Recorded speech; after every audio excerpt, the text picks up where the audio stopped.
Iran ने अमेरिकी सदर डोनाल्ड ट्रंप के एक और दावे की तरदीद कर दी है। अमेरिका ने ईरान के 3 न्यूक्लियर साइट्स पर हमला किया था और इसके बाद ट्रंप ने दावा किया कि ईरान समझौते पर बात करने के लिए मान गया है।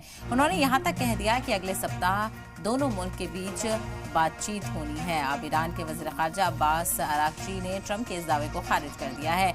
व्हाइट हाउस ने भी ट्रंप के इस दावे की तरदीद की थी और ईरान के सरकारी न्यूज़ चैनल के साथ एक इंटरव्यू में अराक्ची ने ये जानकारी दी। उन्होंने कहा कि वो अभी इस बात पर गौर कर रहे हैं कि अमेरिका के साथ नए सिरे से बातचीत करने में उनके मुल्क का कोई मफाद है भी या नहीं, खासकर तब जब ईरान न्यूक्लियर साइटों पर अमेरिकी हमलों के बाद 5 दौर की बातचीत बीच में ही खत्म हो गई थी।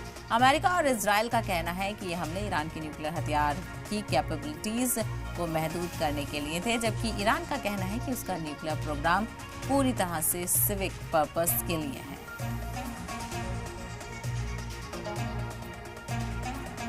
And Joe Biden sent pallets of cash, American taxpayer dollars, in a failed attempt to buy the Iranian regime's compliance with a weak and ineffective deal. President Trump sent a fleet of American warplanes to destroy Iran's ability to produce a nuclear weapon. The United States and the entire world are safer because of this president's decisiveness. No agreement has been made to resume negotiations now. I am stating clearly that no agreement has been made, no promise has been made, nor have we talked at all about restarting negotiations. But the fact that we are examining among ourselves what is in the interest of the Iranian people is another discussion. So far, there has been no agreement, no subject for negotiation.